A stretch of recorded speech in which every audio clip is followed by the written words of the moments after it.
welcome to Science TV. Thank you. Maybe tell us what's your name? My name is JUMA.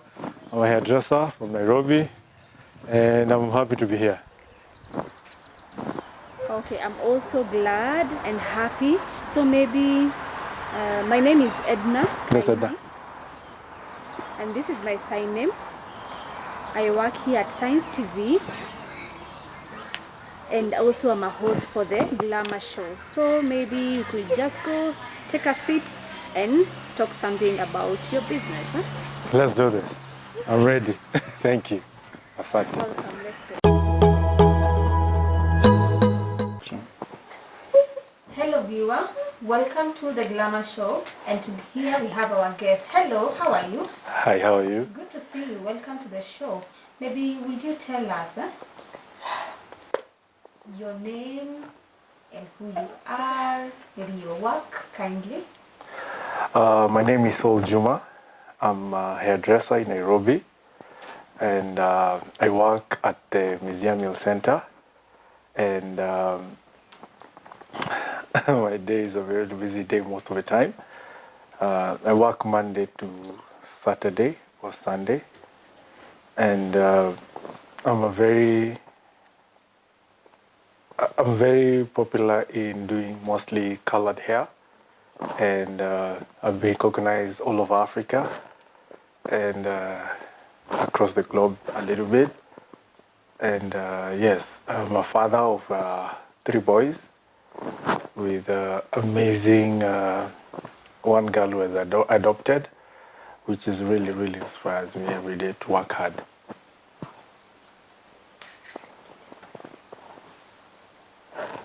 Oh, that is really nice. I can see you really have a very nice family.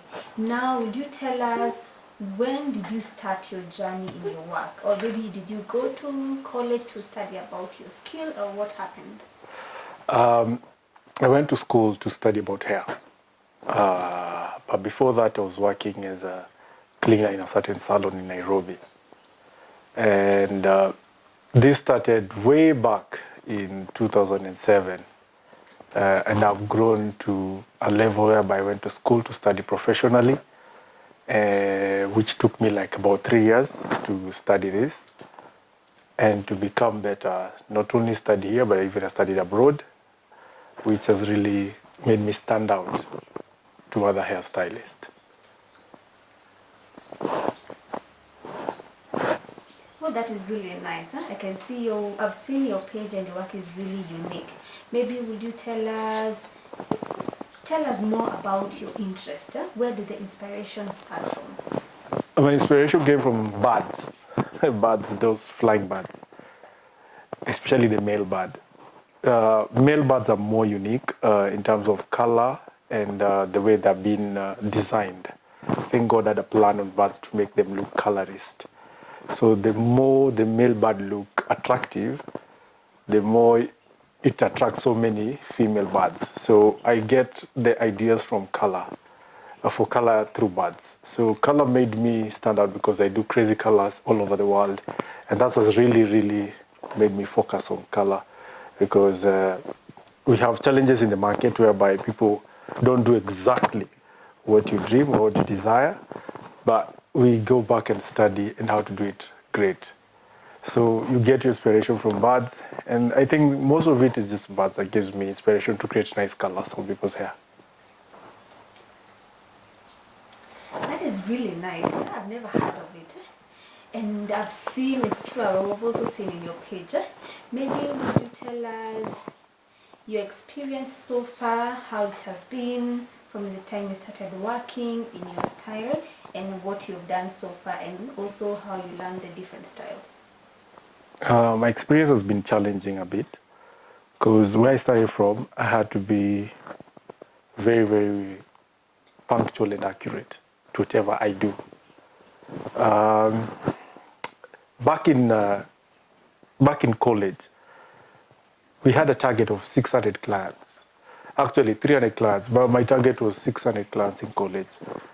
So I really pushed myself to a level whereby I could get more knowledge by asking teachers questions and doing more practices without giving up, and refusing to hear no words, saying that no, you can't do this, no, you can't this. Those are the things I really refused to put in my heart. But I focused more on building myself and building others too.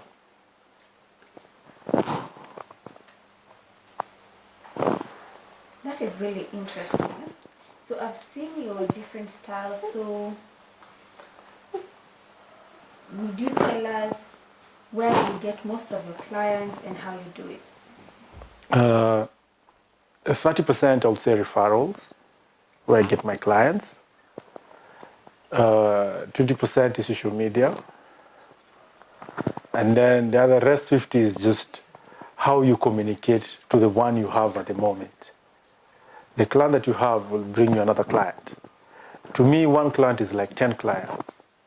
So if one person comes to my chair, I serve them to the best to get more than 10 of them from her. Because women like sharing. When someone says, your hair looks so good, they will always give you a number out. So most of the time is one-on-one marketing with the client, because I deliver my 100%. And I'm always quickly to apologize if I've done something wrong or something that is unexpected. I'm always ready to apologize. And even sometimes I do it for free, because we are human beings. Sometimes or someday it's not good in business. You just have to say sorry, and can I make it better next time? Yes. That is really nice, huh? Maybe would you tell us about your service? How did you decide just to focus on that one thing? And then also tell us about, I was saying, for example, you could tell our viewers about the service that you offer when a customer comes in and maybe they don't have an idea of what they want to be made. So how do you go about it, or do you suggest to them, or you just deal with what they have or what they want? First of all, how to base on one talent or one character of style. This has really built me so much, because when you focus on one thing, you create more traffic towards that thing. And if you focus on braiding and you really focus on braiding, you'll always get referrals from braiding. Sometimes you miss the clientele of braiding because you don't focus on it so much. You're focusing on other things. But like me, I focused on color more, and I looked so many successful hairdressers or hairstylists around the world. They just focus on one single thing. Like I have a few mentors, I can say they really focused on cutting hair without doing any other thing. So that really builds your morale to do even great. Another thing, if a client comes to your seat, they already know your expertise, that you're a hairstylist that who cuts hair, hairstylist who only colors hair mostly. So if they come to you, in their mind they know there's a color that is coming, or there's a haircut that is coming, or there's a relaxer that is coming. But all in all, there's something which you have in our office which we call it consultation. We consult almost like 2 to 5 minutes to understand the situation on the ground before we proceed. So I always do consultation to the best to get what the client needs. Oh, that is really nice. Thank you. Because I really want to be one of the customers. I can see what you've done. Thank you. I've also seen your work. Okay. So now, as we continue, would you tell us your customers, are they mostly men, or maybe they are women, or who have you really worked with between the two genders? When I started this business, I used to deal with men a lot. But as the business and industry is changing and evolving differently, I focused more on women. Hi, that is true. I've seen that. I have seen that, because I've always seen women. Maybe would you tell us? Do you charge the same for the styling for the women and male, or does it vary? Charging depends, because sometimes men nowadays are so super creative. They want extra. They want extra touch, extra style, extra touch up. So the pricing remains the same because I think even right now we're charging even lower, but the pricing still remains the same. It has to be standard. Yeah.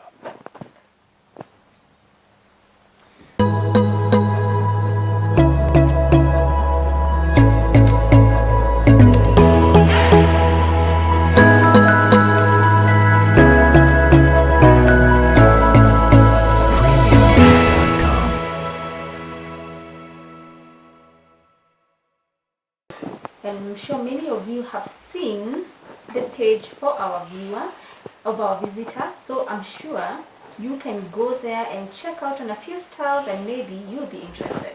So now let's continue. Now on your work on your style, I would want to understand from your page, I've seen that most of these hairstyles are a bit expensive. What could be the reason for that? I'm not expensive. I'm just advanced a bit. The market is changing, and the Kenyan hair market or hair and beauty market, it's at 3.6 billion, and I really need to get like a small, tiny piece of cake of that 3.6 billion. So the only way to get there is to do training and get more advanced in knowledge, and what you deliver, it looks international standard, so that you can charge according to the international standard. And that's how we find ourselves all over the world, or even all over Africa, recognized just because of doing extra activities in learning about hair. That is true. I really agree on that.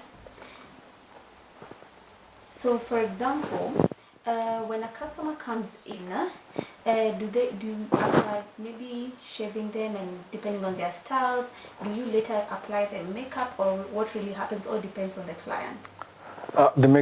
The makeup styling I've not introduced yet in my business, but in the future I'm looking forward to have a makeup artist all around, all 24 hours when we're working. But at the moment, you don't have a makeup artist. Oh, because I've really seen that in your page, and I always think it just works hand in hand. So now, would you maybe tell us something about the hairstyling industry in Kenya? How do you think it is? The hair business in Kenya is growing. It's growing from those days whereby people are just employed because they failed somewhere in high school or primary, or less fortunate people. But nowadays it's become a serious business whereby if you invest in it properly and put your whole passion and focus in it, you can always make it in life. So the hair business has really grown, and technology has really helped us that we can really easily access information on YouTube and learn how new styles and so and so. We can get new styles on Pinterest, like on internet. So things have really, really advanced in Kenyan business about hair. And we have come to a level whereby we're the only country in Eastern Central Africa that has a transplant hospital or a hub whereby people get transplant for their hair, which has really grown. So the Kenyan hair beauty industry has really, really, really move in front. Actually, it's bringing a lot of money to the government. That we really need to come together and just become like an union to make it easier for other young people to come and join business. That is really true. I totally understand. I also have another question. For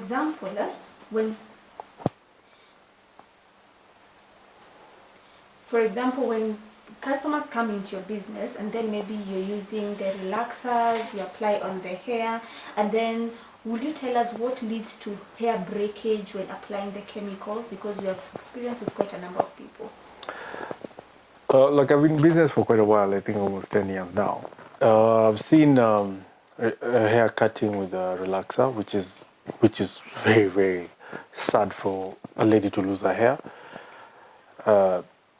But if you did a good consultation with the client before applying the relaxer, such incidents don't happen. Okay? If you sit down with them and understand the history of the hair, such history don't happen. So what we really need to do in business is that we avoid rushing the client to just starting the job without knowing the history of the hair. So mostly it is always asking, when was the last time you washed your hair? When was the last time you braided? When was the last time you applied color? When was the last time you did a treatment? When was the last time you even checked your scalp? So those are the things you really need to look at before doing a service. Because all these products in the market, they're professional, they're being tested, and they're already been given out to a client because they know once you apply it on the hair, it works. But so many of us, we ignore the fact that we know so much or we already know how it works, just go ahead and apply the chemical on somebody's hair without doing a proper consultation, which really puts us back in business. That is really true, and I really appreciate for that advice also you have given to the viewers. Yes. Maybe will you tell us the challenges you experience in your line of work? Number one challenge you get is finance, like to expand in business. Getting a loan from a bank is quite difficult. I don't know if the government is hearing this. It's been a challenging times whereby you need to have a lot to get a loan from a bank. That's one challenge. Another thing is product counterfeit in the market.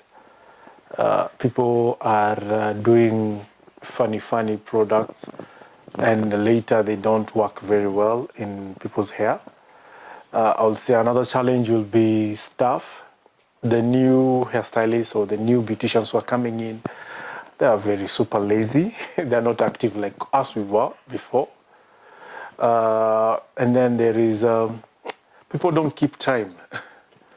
Yeah, it's very challenging because if you book an appointment with someone, say 7 a.m., please show up at 7. Because so many of us don't keep time. We really don't value people's time. We feel like a salon is just, need time I'll do my hair. But at the end of the day, you really need to keep time when you're booked an appointment with your hairdresser or your beautician. Another thing I'll say is, another very big challenge that is happening, money has become difficult. So luxury has become like one major thing you do once in a month instead of doing weekly. So that's another challenge that I can say it is really happening in the market. But all in all, we thank God, because without working hard and pushing towards our greater dreams, we would have given up. So it's all good. Oh, that is really nice, huh? So you've told us you work from Monday to Sunday? Yeah, sometimes I work Monday to Sunday, depending on the number of clients they want me to be in. Sometimes I work from 5 a.m. to around 7 p.m. or 8, even midnight sometimes. And Sundays I work only from 10 to 4 p.m. And sometimes if I don't have a lot of bookings on Sunday, I don't show up. I have to spend time with my children at least, yes. Okay. So I've seen that you offer training courses. So would you tell us more about it? Also, you could maybe tell our viewers who might be interested in the training courses how much you charge. Trainings are very important, especially if a new salon has been opened and he has a new staff or they have a new staff and they really need to be elevated or reminded on how to do things. Training is very, very important. And sometimes I do like training for 3 hours or 4 hours. It depends with how big and the location of the salon is. And if I call guys to come for training in my place, there's always an extra charge because I'm giving you like a spoon just for you to dig the food and eat. Because what I'll give you, you'll live with it like entirely, your entire life. So sometimes a course can go for like 3 days, and I'll charge you at, I'll say, $150, which is really, really nothing because I'm just giving it out for free. A few years ago, I went for a course just to learn how to apply color on hair. And I was charged for 10 minutes at about, I think, $350. And you see, if I'm giving you an education for $150 for 3 days, and I'm giving you for free. So sometimes education is very expensive. That is very true. I agree. So how could we get you, if at all you want the training? Because I would also want to know, after the training, do you offer certificates, or what do you do?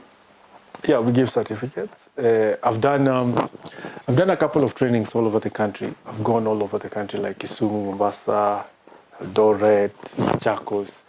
I've done trainings. Even Uganda is East Africa. Yes, I've done Uganda. I've done Tanzania too. I've done trainings there. And we always give certificates to anyone that we train. Because if we don't give certificates, then how will they be recognized that they were trained under us? What else have I done with the training? Yes, yeah, we have done a couple of trainings, so I can't remember many of them. Even in schools, yes. Well, because I really feel that the certificates are really important. Yes, after yes. the training course. Now, welcome back, viewer, and let's continue with our show. So, I want to ask our visitor more queries, but now let's just have a walk as we talk. Yes, yeah. So now, Tell me. we just have just a few minutes left. Maybe would you tell us if you have any other inspiration you can give our viewers? The inspiration I can tell young guys is work with your heart. Don't work for the money first. Even the good book says, serve with all your heart, because when you serve with all your heart, the reward is so huge that it's unmeasurable. So work with all your heart, and then this will be easier for you to gain everything that you ever wanted. Yes. That is really nice. I totally agree. So, would you tell us maybe your future goals in your business and maybe in the industry? My number one future goal is to get my own color brand. I've been working for it for almost now 2 years. This color brand is going for African hair, because 90% of the color brands we have in Kenya or Africa, they're only measured from abroad, Europe or US. So we are trying to work so hard to create our own color brand for our African hair. That's one of my best future goals that I have. And another thing will be just to partner with young people to become better, to avoid crime and stuff. Yes. That is really nice. Huh? I think that is a really nice goal. So maybe as we come to the end, would you tell us where we can find you, your location, where you're based? You can find me at the Museum Hill Center. It's opposite the National Museum. Muzizi Road 87, that's the road number. Yeah, you guys are welcome. Let's do some magic. Thank you so much. Thank you for coming to our show and being with us. I'm really excited, and I know that our viewers have really enjoyed. And thank you so much for sharing with our viewers about what you do, and I'm sure they're so much interested. All right. Thank you so much. I appreciate it. Now, thank you so much, our viewers, for watching us, and also for joining me in the Glamour show. I have been your host, Edna Kaindi, and my sign language interpreter voicing is Maureen Juguna and Jedida Wafula. So you can send your comments, and if maybe you want to talk to our guests, you will get the numbers on your screen. So see you next week. Goodbye.